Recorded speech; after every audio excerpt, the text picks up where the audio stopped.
ইংরেজিতে একটা কথা আছে, নেসেসিটি নোজ নো ল, প্রয়োজন কোনো আইন মানে না। হ্যাঁ, যদি প্রয়োজন বোধ হয় তখন অনেক কিছুই করতে হয়।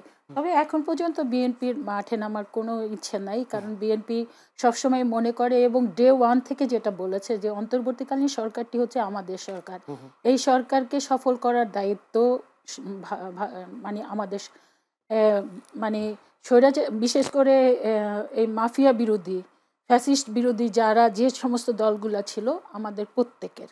হ্যাঁ, সেই কারণে বিএনপি এখন পর্যন্ত এই অন্তর্বর্তীকালীন সরকারকে সর্বাত্মক সহায়তা করতে চায় এবং বিএনপি এই অন্তর্বর্তীকালীনটি সফল হোক। বিশেষ করে যেহেতু অন্তর্বর্তীকালীন সরকারের প্রধান উপদেষ্টা, নির্বাচন কমিশনার, অন্যান্য উপদেষ্টা তার বারবার করেই বলছেন যে ফেব্রুয়ারির রমজানের আগে, অর্থাৎ মধ্য ফেব্রুয়ারির পূর্বেই একটা বাংলাদেশে অবাধ, সুষ্ঠু, নিরপেক্ষ নির্বাচন হতে যাচ্ছে। বিএনপির মূল লক্ষ্য হলো ওটা, যে একটা বাংলাদেশে দীর্ঘ 17 বছর বাংলাদেশের মানুষ নির্বাচনবিহীন অবস্থায় আছে, বাংলাদেশের গণতন্ত্রকে হত্যা করা হয়েছে এবং এই গণতন্ত্র পুনরুদ্ধারের জন্যই আমাদের বিএনপির হাজার হাজার না লক্ষ লক্ষ নেতাকর্মীকে জীবন দিতে হয়েছে। আমাদের লক্ষ লক্ষ কোটির মতো নেতাকর্মীর মামলা শিকার হয়েছে। দেশনেত্রী বেগম খালেদা জিয়াকে 75-76 বছর বয়সে তাকে জেলে যেতে হয়েছে। আমাদের অ্যাক্টিং চেয়ারম্যান জনাব তারেক রহমানের মেরুদণ্ড ভেঙে দেওয়া হয়েছে, তিনি আজও দেশে আসতে পারেন নাই। তো এত কিছুর বিনিময়ে আমাদের মানে একটাই হলো লক্ষ্য, সেটা হলো বাংলাদেশের মালিক হচ্ছে জনগণ, সেই জনগণের মালিকানা আমাদের ফিরিয়ে দেবে এবং সেই মালিকানার ফিরিয়ে দেওয়ার প্রধান শর্ত হচ্ছে একটা অবাধ, সুষ্ঠু, নিরপেক্ষ নির্বাচন। আমরা মূলত সেই জায়গাটাই যেতে চাই। তো এই জন্য আমাদের আমরা যা করণীয় সেটাই কিন্তু করে যাচ্ছি। আরেকটা হলো যে এখানে আপনি এর আগে যে প্রশ্ন বলছিলেন যে সাধারণ মানুষের চিন্তা ভাবনা, দেখেন আমি ব্যক্তিগতভাবে একদম তৃণমূল থেকে উঠে আসা একজন নেত্রী। মানে আমার ধরেন আমি ছাত্র জীবন পার করে তার পরবর্তীতে আমি 2008 সালে নির্বাচন করেছি, এবারও আমি নির্বাচন করতে চাচ্ছি। সাধারণ মানুষের সাথে আমার সবসময় কানেকশন, কিন্তু এই নির্বাচন কেন্দ্র করে আরও বেশি কানেকশন। তা আমি সবসময় মানুষের মানে কি বলবো, মানুষের মন থেকে, মানুষের চিন্তা থেকে, মানুষের চাওয়া পাওয়া থেকে আমি যেটা পাই সেটা হলো যে মানুষ শান্তি চায়। মানুষ আসলে কোনো রকমের, এখন আমরা যেই ফ্যাসিস্ট বিরোধী যে দলগুলো আছি, এই দলগুলো আমরা কোনো রকমের বিরোধে জড়াই, এটা তারা কোনো অবস্থাতে মেনে নিতে চায় না। আর একটা সাধারণ মানুষ চায় না।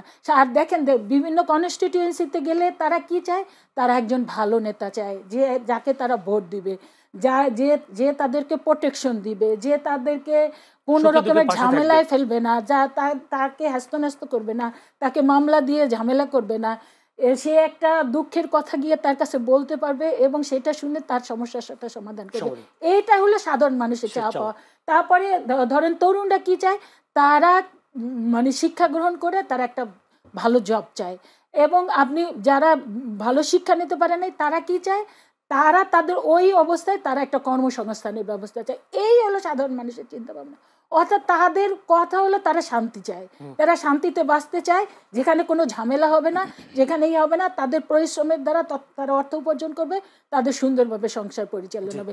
এই হলো সাধারণ মানুষের চাওয়া।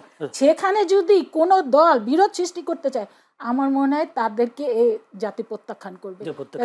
এই জায়গাটা আমাদের সবসময় সব রাজনীতিবিদদেরকে দায়িত্বশীল ভূমিকা রাখা দরকার। সব রাজনীতি দেখেন, সবচেয়ে বড় কথা এখান থেকে সবচেয়ে বড় এক্সাম্পল আমি শুনেছি বেশ কয়েকজন, যেমন মাহমুদুর রহমান মান্না বলেছেন, তারপরে হেফাজতের মামুনুল হক বলেছেন তাদের বক্তব্যে যে আমাদের দেশনেত্রী বেগম খালেদা জিয়ার সাথে এই 36শে জুলাই পরে সাক্ষাৎ করতে গিয়েছিলেন, তারা জানতে, ইভেন আসিফ নজরুল উপদেষ্টা বলেছিলেন যে শেখ হাসিনা সম্পর্কে আপনার কোনো, বলছে মানে উনি ওই প্রসঙ্গই যেতে চান না।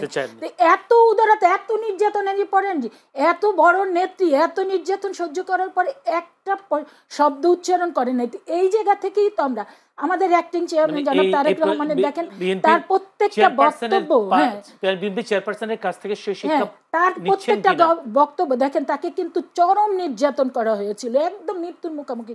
আমি একদম স্বচক্ষে দেখেছি যেদিন তিনি লন্ডনে গেলেন বাংলাদেশ থেকে, তার গায়ে কিন্তু কোনো মাংস ছিল না, একদম হাড় ছিল, মানে এত নির্যাতন করেছে আমাদের অ্যাক্টিং চেয়ারম্যান। তারপর তার ভাই হারিয়েছে, মাকে এখানে রেখেছে, মা 6 বারের মতো মৃত্যুর মুখোমুখি হয়েছে।